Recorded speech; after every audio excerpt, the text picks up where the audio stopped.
We made it. Cool. So, how do you get out of here?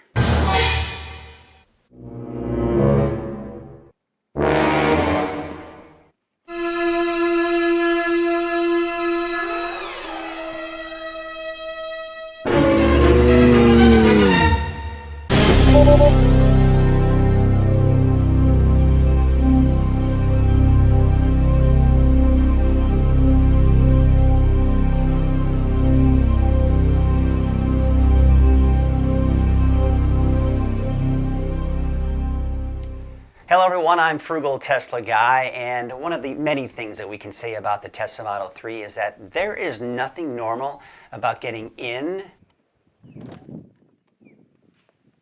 and out of the car. Now at first, it's fun, right? You get the car, you have to explain to people how to use the door handle. It's fun to watch them try to figure it out. Sometimes you get a good laugh out of it. However, it's a little bit different, at least at one point, it was a little different when you are getting out of the car. Because at one point, indeed, using the emergency latch was something that could at one point damage the car. And the reason being is that using the emergency latch at one point, the window didn't go down at all. But due to a software update, Tesla was able to fix that.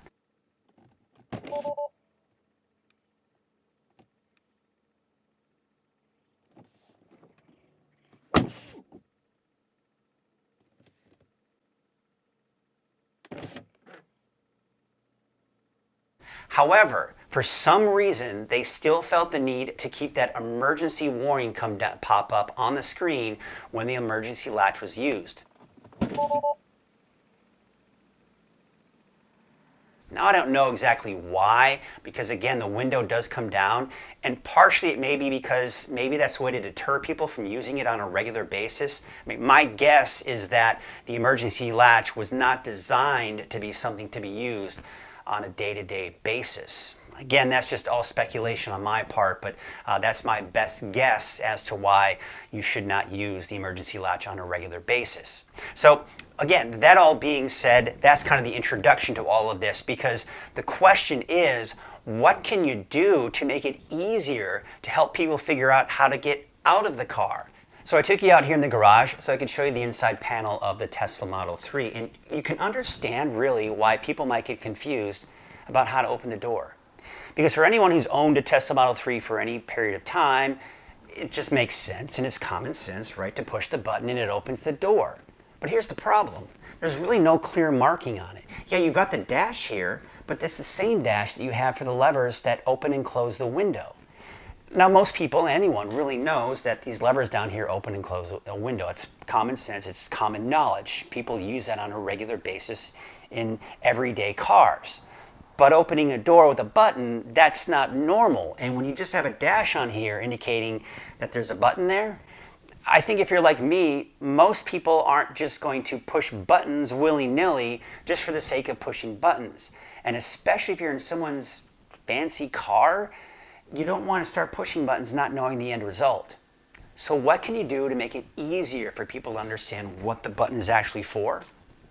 Well, you can use these right here. Now, you can find these everywhere, and it's not just these ones that I found on Abstract Ocean. You can find them on Amazon. I think I saw some on Pinterest. I think I saw some on Etsy as well. You can find these everywhere, and you can find the particular design that's most attractive to you.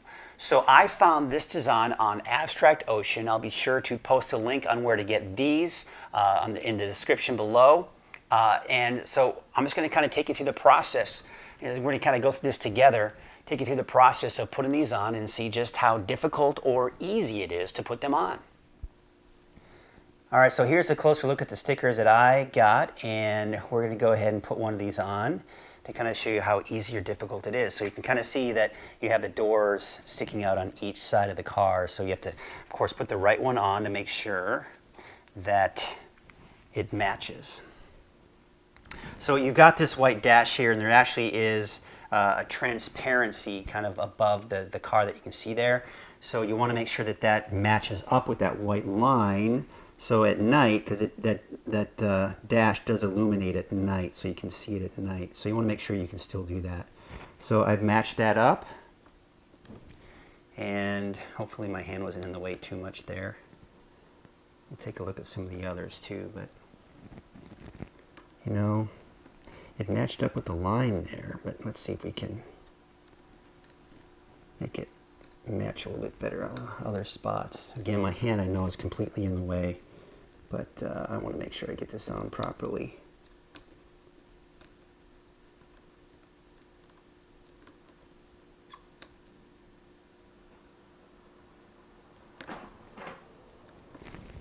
All right, here we go. Just kind of put that in. It's going to activate the door, but you kind of see what. All right, so there it is. Let's take a look. I'll zoom it in here a little bit better for you, see if we can get a better perspective. And let's see, hopefully it focuses. Is it going to focus? There we go. So there it is, zoomed in nice and tight. That's what it looks like. And that is for the driver's side door. So let's put the other ones on. Okay, so we're on the passenger side, and now that we're on the passenger side and I'm putting it on with my left hand, hopefully you'll be able to see me matching this up a little bit better here. So let's see. Again, we want to take that transparency, or that transparent part of the line, and we'll put that right there. And it looks like kind of have it matched up right about there. Looks good, matched up perfectly actually. Again, just kind of stick that on there, and there you go. All right, so a quick tour. Driver's side back seat, passenger side back seat, and passenger side front seat. So that's a look at a solution for what a lot of us Tesla Model 3 drivers have to deal with. And I know first world problems, right? But really honestly, it seems like this was a design flaw, or at least just something that was overlooked by Tesla. Now, obviously we all love, and I'm one of them, I love the simplicity of the design, and that dash in there just keeps that design simple. But I think there are some things that you really do have to kind of take a look at and go, well, this is simple, but does it make sense? And I think that this is a really good solution, because now it is obvious, it is perfectly clear as to what button you push to open the door. And I think too that a lot of people are going to have their own personal opinions about this. I know that when I was doing my videos on the center console wraps, there were people that made the comment, oh, how can you put a sticker on that expensive car? What are you doing? And again, it's all personal preference. That's why it's important that when you're doing something like this, that you pick one that has a pretty good design. Do your research. Google it. Like I said, you'll find them on Amazon. I've seen them on Pinterest and Etsy as well, and you can order them all from there. And there are several different types of designs, different looks. So just find the look that you want, and I think you're going to be happy with how the end result is, because in the end, that's what you want. You want to make it easier for not only your passenger, but for you not having to worry about seeing that ever so dreadful caution that comes on the screen.